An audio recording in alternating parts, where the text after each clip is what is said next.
কে কে খাবে গরম গরম পুলি পিঠে? তাহলে তাড়াতাড়ি করে আমার বাড়ি চলে এসো। আর যারা আসতে পারছো না তাদের জন্য এই রেসিপিটা শেয়ার করছি। এখানে আমার অনেক বন্ধুরাই আছে যারা একেবারে পিঠেতে দক্ষ, কিন্তু আমি দক্ষ না।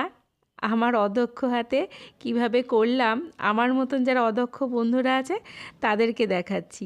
তোমরা ভালো করে প্রসেসটা দেখে নিয়ে করো, দেখবে কি দারুণ নরম হয় পিঠেটা। শুভ মকর সংক্রান্তি বন্ধুরা। অনেক সময় দেখবে চালের গুঁড়ো দিয়ে কাই তৈরি করে কুলি তৈরি করলে সেটা শক্ত হয়ে যায়। তার জন্য আজকে শর্টকাট প্রসেস, কিন্তু জিনিসটা কুলির স্বাদও আসবে, কিন্তু নরমও থাকবে। তার জন্য আমি আজকে সুজি দিয়ে তৈরি করেছি। প্রথমেই শুকনো খোলায় সুজিটাকে ভালো করে একটু ভেজে নেব। একটুও লাল করে ভাজতে হবে না, মিডিয়াম ভেজে নিয়ে একটা পাত্রে তুলে রাখবো। তারপরে জল গরম করে তার মধ্যে পরিমাণ মতন লবণ দিয়ে সুজির ওই ভাজা সুজিটা দিয়ে একটু নাড়াচাড়া করে নিয়ে তারপরে ঢাকা চাপা দিয়ে রাখবো। দেখলেই ঢাকা চাপা দিয়ে রেখেছি 5 মিনিট মতন। ততক্ষণে নারকেলের পুরটা তৈরি করি। আমি নারকেলের পুরটাকে একদম শক্ত মতন করি না, একটু এর সাথে গুড়টা মাখিয়েই মোটামুটি একটু ঝুরঝুরে মতন করেই রাখি। নারকেলের পুরটাও আমার রেডি হয়ে গেছে। ততক্ষণে এখানে এটা 5 মিনিট মতন হয়েও গেছে। এটাকে এবার একটা থালায় ঢেলে নিলাম, নিয়ে এটাকে অনেকক্ষণ ধরে হাতে মাখবো। আটা মাখার মতন এটাকে মাখতে হবে। ভালো করে মেখে এটাকে একটা মণ্ড তৈরি করে নেব। এবার সেই মণ্ড থেকে ছোট ছোট লেচি কেটে এর মধ্যে নারকেলের পুরটা ভরে এই যে এইভাবে কুলি তৈরি করে নেব।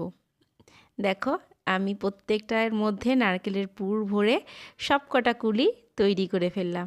দেখো তো কেমন হয়েছে।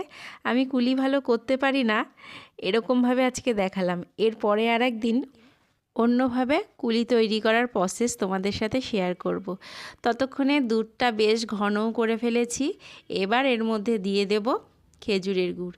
খেজুরের গুড়টা যখন দুধের মধ্যে দেবে এর আগে 1 মুঠ চিনিও দিয়ে নিতে পারো, কিংবা গ্যাসের ফ্লেমটা একদম স্লো করে দেবে, তাহলে দুধটা কেটে যাওয়ার ভয় থাকে না। তা নাহলে খেজুরের গুড় পড়লে অনেক সময় দুধ কেটে যায় কিন্তু, কারণ এখনকার গুড় তো খুব একটা ভালো হয় না।